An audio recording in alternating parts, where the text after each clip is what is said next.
President Trump and his surprise pardon today, and could there now be a presidential pardon spree? Tonight, signs from the White House, several known names could be next. In a tweet on his way to Texas, the president issuing his fifth pardon to conservative commentator Dinesh D'Souza, who had pleaded guilty to campaign finance violations. And while you might not know his name, you'll know some of the people he has targeted in his tweets.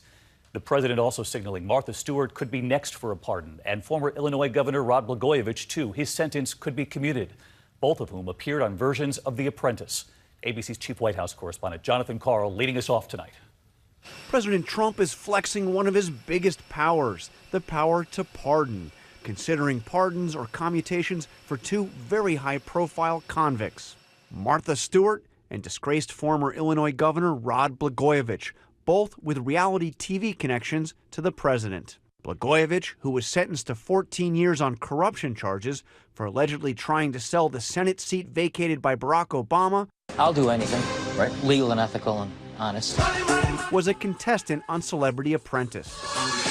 He was eventually fired by Trump on the show, but on Air Force One today, the president said this about him. He's a Democrat. He's not my party, but I thought that he was treated unfairly. He shouldn't have been put in jail. And Martha Stewart, who served 5 months in prison after her conviction in 2004 for obstruction of justice and perjury. She did an Apprentice spin-off shortly after getting out of prison. Trump listed as an executive producer. I'm looking for The Apprentice. The president said today Stewart was treated unfairly, adding, quote, "She used to be my biggest fan in the world." This comes as the president today issued a pardon for Dinesh D'Souza, a controversial conservative writer who admitted making illegal campaign contributions and was sentenced to 5 years probation, including 8 months in a detention facility. D'Souza, the president said, was treated very unfairly by our government and should have had a quick, minor fine. D'Souza, whom the president said he had never met, is a Trump supporter. He was heavily criticized for his tweets on the Parkland school shooting, including retweeting this image showing students reacting to a failed gun control vote, writing, "Worst news since their parents told them to get summer jobs." He later apologized. Pardons usually take years and go through the Justice Department's pardon office.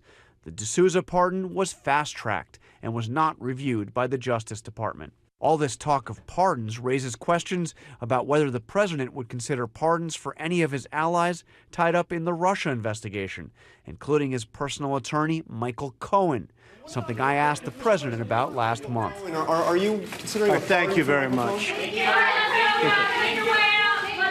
Stupid question.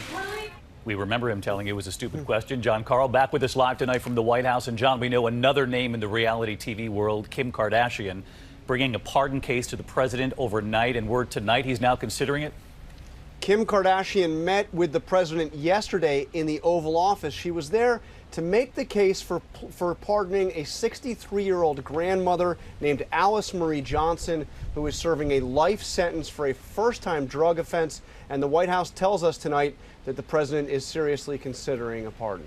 John Karl leading us off again tonight. Thank you, John.